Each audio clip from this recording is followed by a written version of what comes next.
And the show actually opened with Todd Howard walking out, which I thought was a nice power move from Bethesda Game Studios. And they gave a first look of Starfield. So this was announced 3 years ago now, 2018.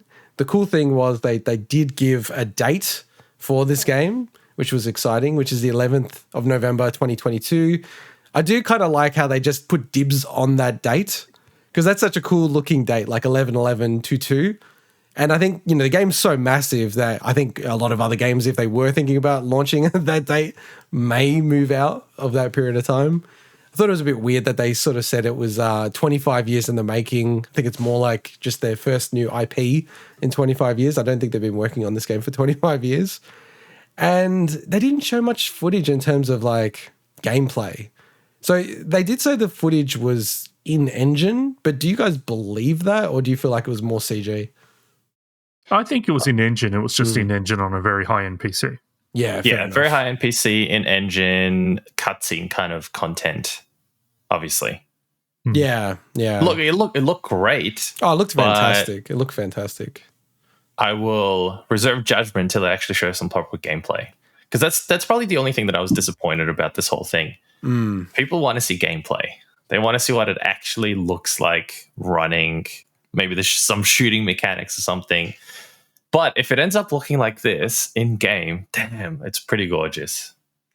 Yeah. It's look, given that it's a year and a half away, it totally makes sense that they're not going to show gameplay. I just, it's hard, man. With this kind of stuff, I totally understand why Microsoft did do this kind of teaser trailer for Starfield, but it just kind of left me going, and pretty much the same as Zelda. Oh man, it's still so far away. I don't know. I'm excited for it. When, Todd Howard said it's Skyrim in space, like that's a big tick for me. Like I'm happy about that.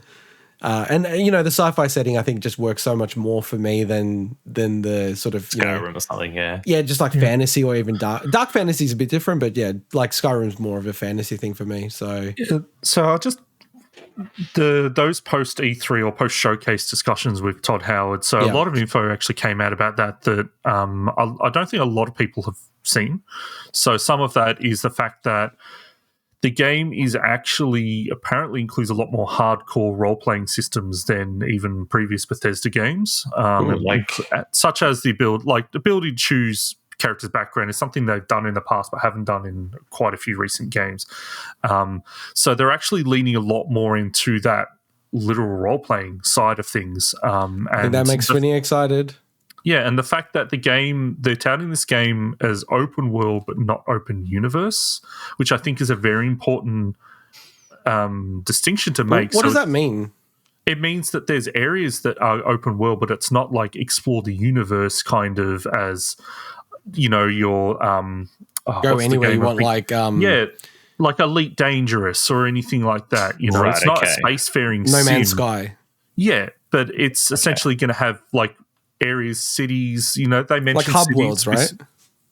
Yeah, so they mentioned cities specifically that, that they're kind of designing them in a similar way that they have in previous games. So I could see that, when you're talking that Skyrim in space, just think you land on a planet, there'll be a big city to explore and potentially some of the actual planet area. And there's probably another planet you go to that's similar and things like that. So kind of like the Outer Worlds.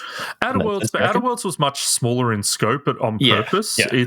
Outer Worlds is not really so much of an open world game. So I think this is going to be closer to your Fallouts and stuff, but just across a few different planets and things like that. So, but I'm super pumped for this. As I said, I do wish they actually showed some gameplay. That would have been cool to see. The one thing I'm super pumped about is leaving the space greybeards hanging for 200 hours while I go do some other shit. The space beards. Space beards.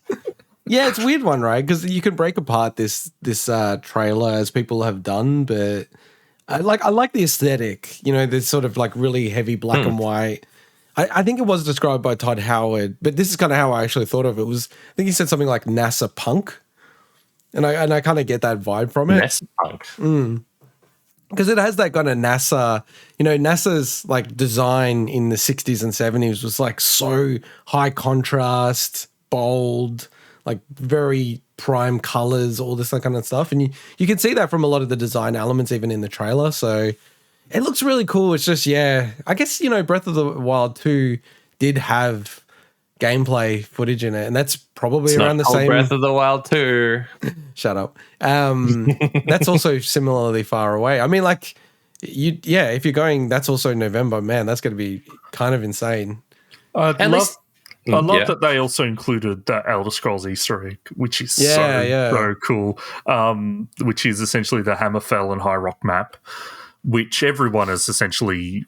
It's pretty much confirmed but not confirmed that's pretty much a location. The Elder Scrolls game based on all the information we have. So it's either kind of a sneaky confirmation of that or just playing into the rumors. Probably the latter, but that's really cool. Because when the hell is that game going to come out? Because surely Todd Howard's going to be pretty heavily working on that as well. But Todd Howard's also working on Indiana Jones. Well, he's more of a not even a producer or a producer on that. Like, supervisor. I think he's a supervisor on that. Yeah, but that's still work. He's still very light touch though. That's not like day-to-day work. Yeah, but dude, it's still work. So but like I don't think he's going to be standing away from Elder Scrolls and not being heavily involved in that. Yeah, I know. I'm just saying he's got his fingers in lots of pies. So it'll be a long time before we get that game. Well, that's what I'm saying. I feel like that's like 2026 or something. Yeah, it just seems insane that they've done a teaser for it already. Like 3 years ago as well, right? Yeah. Well, it was 76 Fallout, literally. Yeah, that's true. Yeah, and then Fallout. What the hell's going on with Fallout? That's a recover. So yeah, it's true. All right, well, let's go on to actually what most people consider the biggest news from the Xbox